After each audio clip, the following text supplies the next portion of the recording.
One of the things I'd like to do here on Keep Running with BK is take a few minutes each month to review how my running is going the previous month.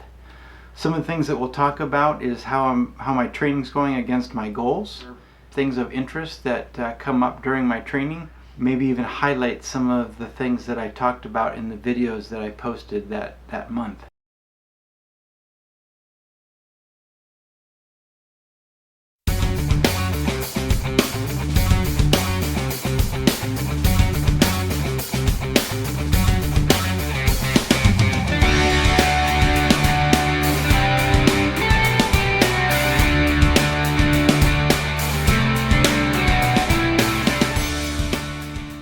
Speaking of which, one of the first videos I posted this past month was my goals for 2021. And if you missed that, I will provide a link up here in the upper right hand corner so that you can go back and check that out. But it seems to me that if you're going to take the time to write down your goals, it's probably a good idea to revisit them from time to time just to see how you're progressing. And keep in mind, the intent is not to see if you passed or failed.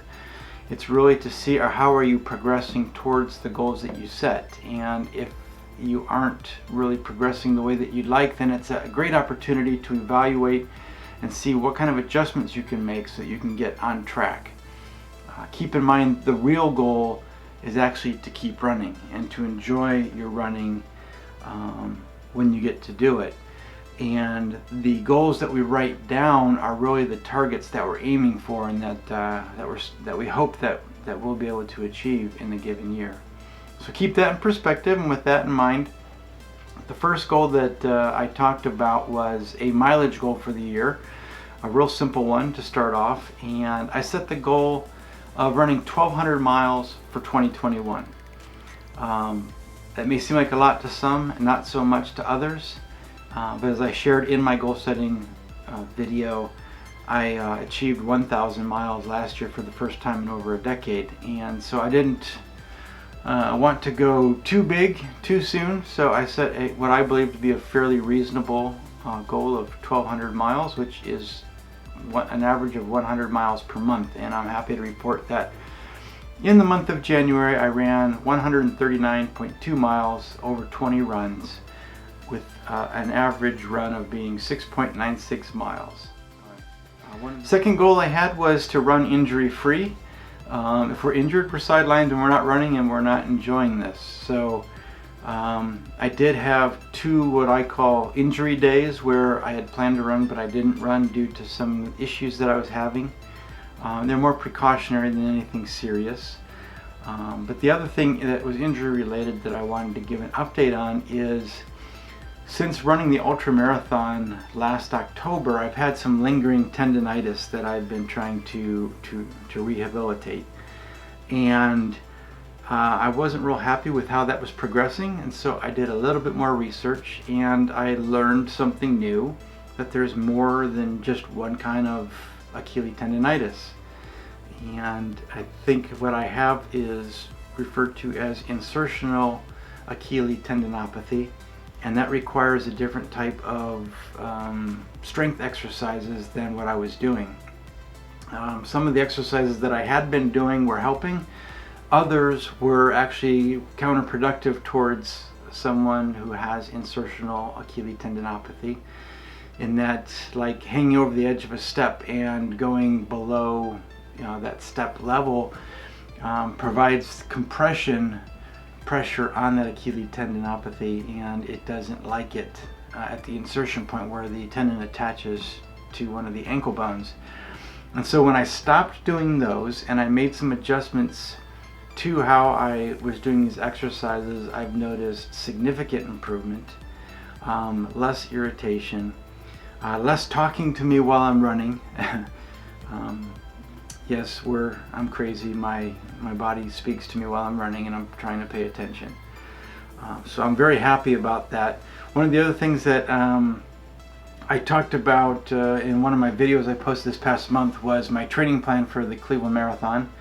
And I noted in there that in the current phase that I'm in, I made some adjustments to the mileage just to lighten the load, the mileage load a little bit, to allow for some of this strength training load that I'm putting on my Achilles, just to play it safe. I don't think it hurts my overall goal for the Cleveland Marathon or the training that I'm doing. It just means slightly less volume, a little bit more time to really focus on doing these exercises 3 times a week, and things are progressing rather well, and I'm really happy with that.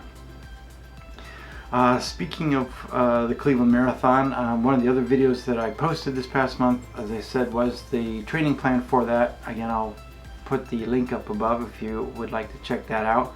But I'm happy to report that the training's going very well, and I'm currently in phase 2, and I'm doing the speed work that I tend to focus on in this particular phase, where most of the running I'm doing is easy and slow, following the MAF training method, and once a week or twice a week I'm doing some speed efforts. Primarily the first 3 weeks I focused on doing repeats. I posted a video on what I mean by repeats that you can check out, and how I do those.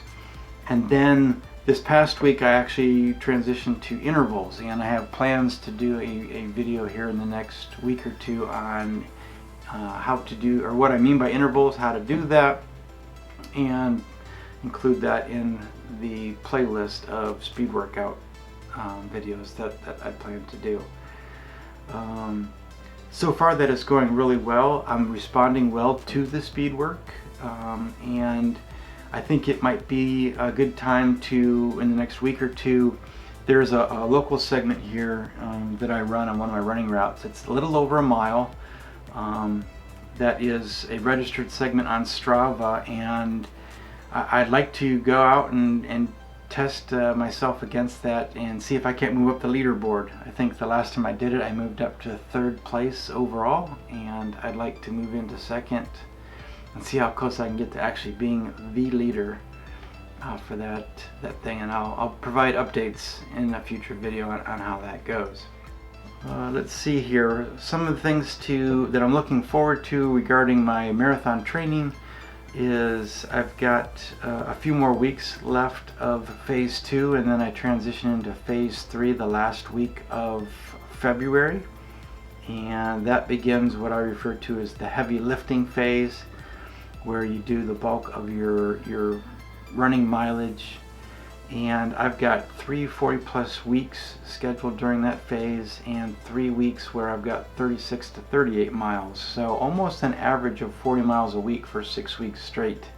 That all starts in the last week of February, so stay tuned for the update of how I'm feeling in the next monthly update video as we move into phase 3. And I apologize, because the past 2 or 3 weeks most of my running has been early mornings when it's still dark out, and cold for that matter, or indoors on the treadmill at the gym. Neither of those are really conducive to videotaping or video recording, but hopefully I can get some nice weather here and catch some video footage and share with you more this upcoming month of some of that running outdoors. But to wrap things up, I really appreciate you tuning in. I appreciate you listening to me ramble on and just share how my training's going. Hopefully maybe gives you some insights, helps you to get to know me a little bit better. Maybe it even brings up a few questions that you might have. If so, feel free to put those down in the comments. Again, thanks for checking in.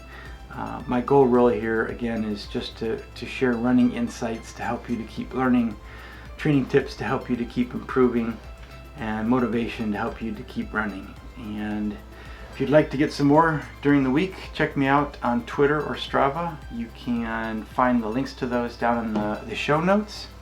And until next time, stay safe, stay warm, and keep running.